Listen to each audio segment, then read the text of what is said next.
What's up? This is Richie from the Where We Wild YouTube channel, and today I'm going to give a 1-year update on what I think is the best budget swim bait setup, and I'm starting right now.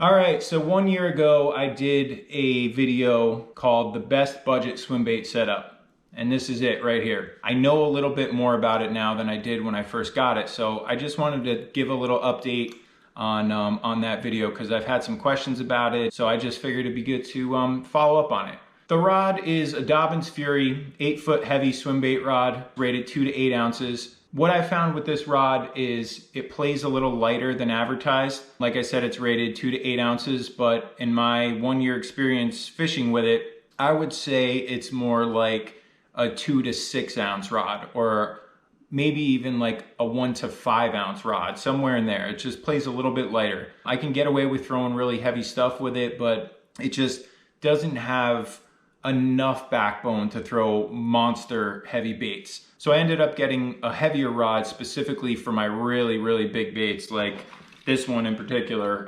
It's in a case right now, but this thing's 10 ounces and this rod is just not meant for that. So I like a little bit of a lighter rod. I really don't like throwing a broomstick. My other rod that I got, which I'll talk about as well, is way thicker. There's like no bend in it, and it works for monster baits way better than this one does.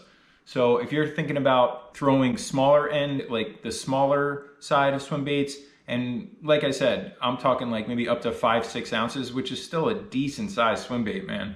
I think this rod is more than fine. A-rigs, swim baits, anything that doesn't get too heavy. When I switch to monster swim baits, I go to the other rod.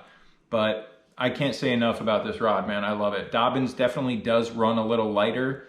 They play a little lighter, but I kind of dig that, man. I kind of like it. It's just, you got more sensitivity.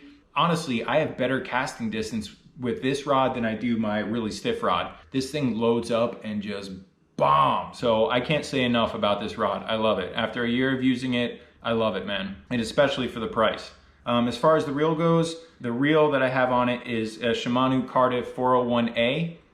I put a aftermarket handle on it just to give me a little more crank, but this reel's awesome, especially for the price. But looking back on it, I wish I got the 301. This 401 has a little, I'm hitting plants with this rod here, has a little clicker here, clicker button. And on cold, wet days, you know, when you fish a reel like this, your hand gets wet from just the spray of casting and reeling in. And this little button down here will, I don't know if you can see it, it'll start to cut into your hand a little bit. So I've ended up having to put a glove on my casting hand just to kind of protect it on like really chilly days. And I don't think the 300 has that. I got the 400 originally because I knew it would handle more line, and I was planning on using heavy mono line, you know, 25, 30 pound test. So I got the 400, and you know, I could have gotten away with the 300 for sure. So it's really preference, and if you like the bigger reel, go with the 400. You're not gonna have any problems with it besides that little button issue that I have here with it cutting up your hand a little.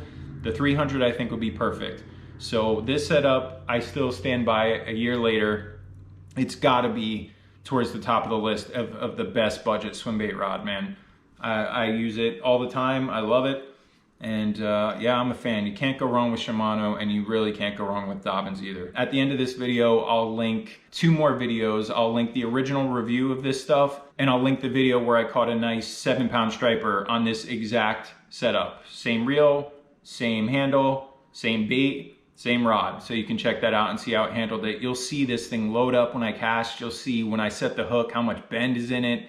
It's an awesome rod. As far as the other rod that I picked up to throw monster baits with is another budget rod that I think is worth mentioning. It is a Savage Gear Squad. It's an extra heavy, 8-foot extra heavy, moderate to fast action. This thing, dude, is pretty solid. It doesn't have much bend in it at all. It comes with that cool camo pattern and stuff, and it's cool, especially for the price. Savage Gear has really stepped it up, man. I just got this one maybe 2 or 3 months ago. I have the same reel on here though, Shimano Cardiff A, because if you remember the first review that I did on this swim bait setup, I told the story of how I ended up with 2 Shimano Cardiffs 401A, which is hilarious, but I had an extra one, so I figured, hey, you know what, I'll get the heavier rod and I'll throw the other Cardiff on. And it's great, dude. You know, once again, it's for the money. I'll link all this stuff in the description, probably Tackle Warehouse or Amazon or something, most likely Tackle Warehouse. The only thing I don't like about this rod is the padding on it is like really stiff.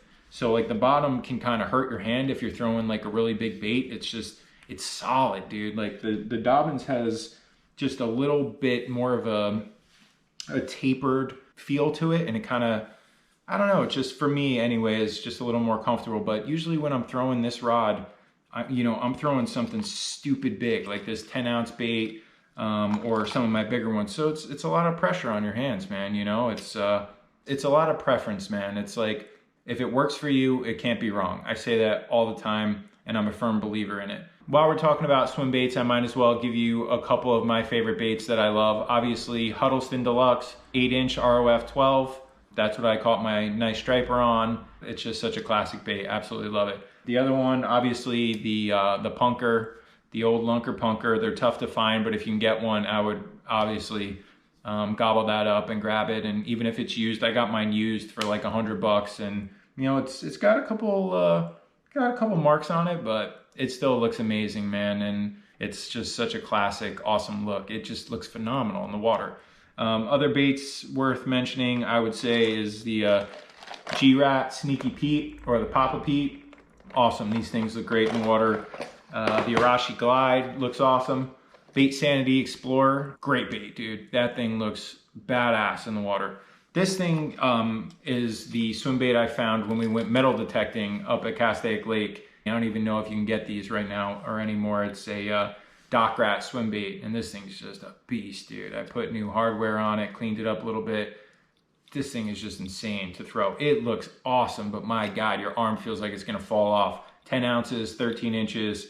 It's sick. That pretty much wraps it up, dude. 1 year after using my Dobyns Fury and Shimano Cardiff, my go-to is throwing that Huddleston on the Dobyns Fury and the Shimano Cardiff, and it bombs out there, man. It's awesome. Like, even fishing next to some other guys, you know, I'll bomb it and they'll look like, Jesus, that thing really bombed out there, and it does. And I think it's because that lighter rod just really loads up, you know, like it's just like a slingshot. It's just gone. I love it. And then the Savage Gear Squad extra heavy 8-foot rod is a decent rod too, man. I haven't used it as much as the Dobyns yet, because I tend to throw my swim baits in that range of like 2 to 6 ounces. But I'm recently starting to get into some bigger boys like this, 10 ounces, and I go to that one. And the more stiff rod you have like that, like the Savage Gear extra heavy, you know, it kind of helps with like the Punker and, you know, topwater baits, and just, you know, you have a more direct line to the bait when you're trying to get that walk the dog action, or, you know, you're trying to get that big glide to happen. Yep, so that's it, man. My 1 year update on the best budget swim bait setup. I hope you guys enjoyed this video, and if you have any questions, hit me up in the comments. Feel free, I'll be happy to answer anything. And yeah, man, swim baits, take out a loan. Swim baits are like potato chips, dude. Like, it's insane. You get one, it's over. You just need more and more and more and more. I want this size, I want this color, I want every version. It's a little pricey, obviously, swim baits, but it's so fun, man. Like, when you finally get hit on that thing, dude, I mean, I'll link the video to that 7-pound striper that I caught at the end of this so you can check it out, and the original unboxing and review of my swim bait setup. If you enjoyed this video, don't forget to drop a like, and if you're into this sort of thing, don't forget to hit subscribe. Thanks so much for watching. We'll see you next time. Later.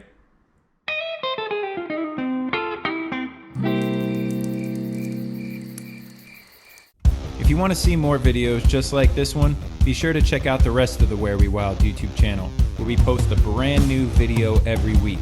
And don't forget to subscribe and hit that bell icon so you get notified whenever we post a new adventure. Thanks for watching.